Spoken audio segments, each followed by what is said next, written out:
Hi, and welcome to this live reading from His Protector by Sara Vinduska, and this is presented by Itsy Bitsy Book Bits. Chapter 1. It should have been one of the best nights of Jack's life, a celebration that had started on land and would end on the water with his wife and their closest friends. He'd enjoyed himself at the dinner party earlier, but something was very wrong now. He felt it deep in his gut. Something had been off since they'd boarded the yacht they'd rented an hour ago. He felt uneasy, unsettled. He looked across the deck at his wife and his best friend. Joel had an arm around his own wife as he steered the boat. Their two kids were running around excitedly watching the waves as they moved out to sea as the sun set. He caught Amy's glance. His wife gave him a questioning look. He forced a smile and took a drink of champagne. Maybe he was just being paranoid. He took another drink, looking out across the ocean. It was a beautiful night. There was no logical reason for his apprehension. Finishing his glass, he turned to head towards his wife. Suddenly, he felt the floor of the yacht shake beneath his feet. He had a split second to note the force and heat of the flames erupting around him. Then he was thrown backwards.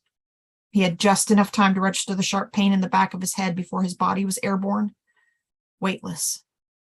The sting of the cold water took his breath away as he was sucked down into its blackness. From a mile and a half away, Ed Jenkins saw the fireball light up the night sky. "What the hell?" he mumbled to his crewmates. He radioed the Coast Guard and turned the fishing trawler around, steering towards the explosion. He steered closer. There were pieces of fiberglass, dishes, and countless unidentified objects bobbing in the water as they approached. The remains of the sleek luxury yacht had almost slipped entirely beneath the surface.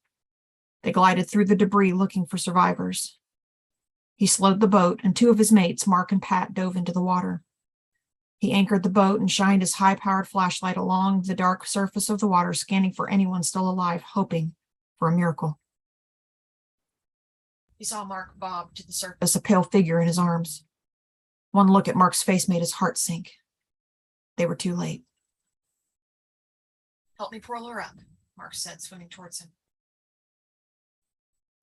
Ed helped to pull the body aboard. It was a woman dressed in a sequined evening gown. Jesus, he swallowed hard. Mark immediately started CPR as Ed continued aiming the light at the water. Mark shook his head. "She's gone." "Help!"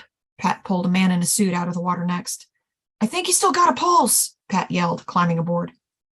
Ed helped him lift the unconscious man onto the deck. There was blood running off the body along the water. Even in the dark, Ed could see a bloody gash on the back of the man's head.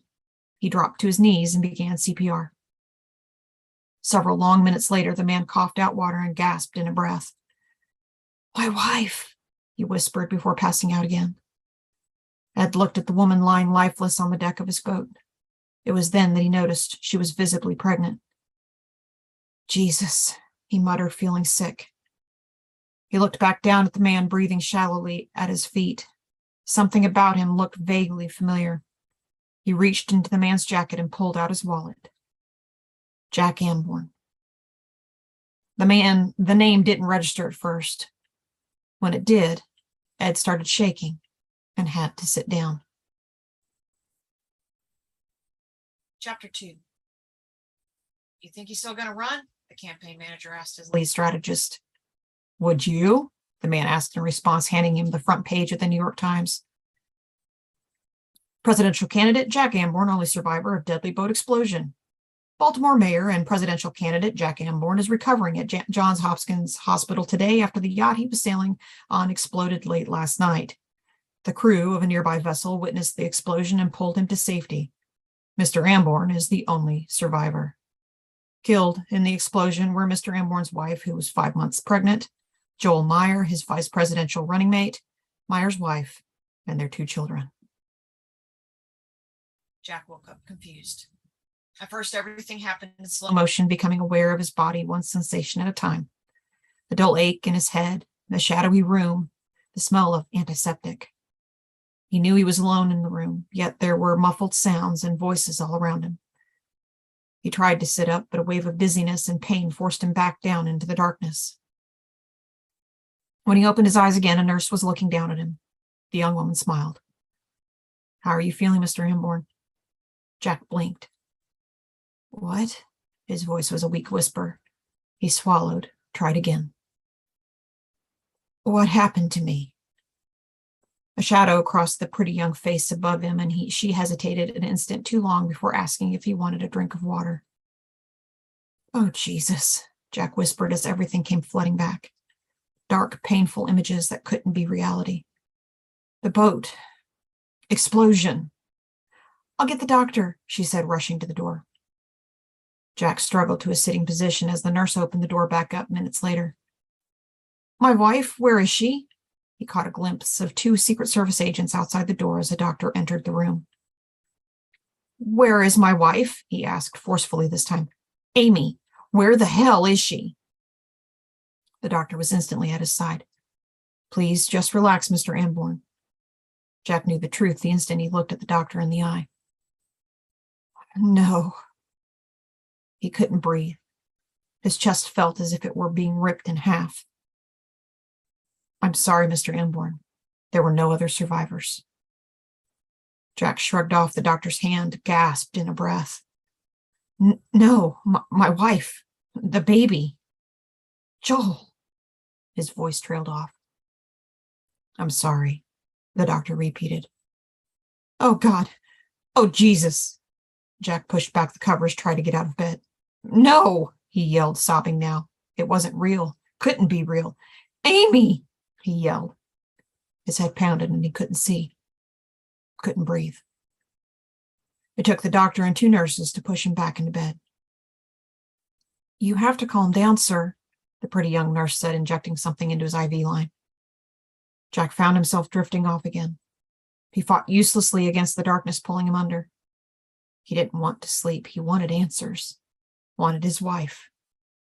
He tried to open his eyes, tried to speak, but was unable to do either. When he woke up next, it was light in the room and he wasn't alone. His friend and staunch ally, Ben, sat in a chair by the window. "Jack," he said, rising, "your sister Jana's on her way, but it will probably be tomorrow before she gets here. Let me get your doctor." "No, not yet. Talk to me." "Jack, just tell me what you know, Ben. Please." Ben took a deep breath, ran a hand across his face. "The night before last, some type of bomb exploded on your yacht. We don't know the details yet. A fishing boat arrived on the scene shortly after the explosion and pulled you to safety." Jack tried to piece the shattered memories together. He rubbed his aching forehead. "I don't remember." "You were unconscious. You weren't breathing. One of them had revived you." "The others?" Jack asked. Ben swallowed hard. "Everyone was recovered." "Dead?" "I'm so sorry, Jack." Jack closed his eyes and clenched his hands at his sides. He couldn't stop the anguished moan that erupted from deep in his gut.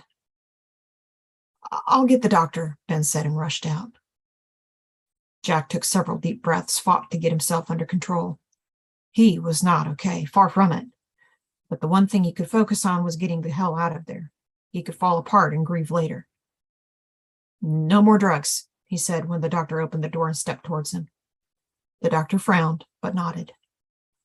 Jack let the doctor shine a light in his eyes, let him check his blood pressure. He answered the questions he was asked and calmly listened to the diagnosis.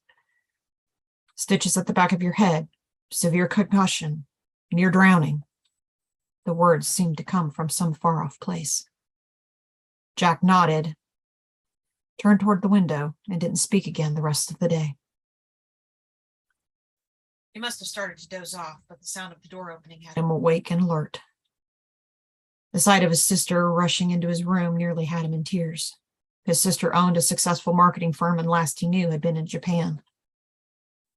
"Jana," he said, not recognizing the sound of his own voice. "Jesus, Jack, I'm so sorry. I got here as soon as I could."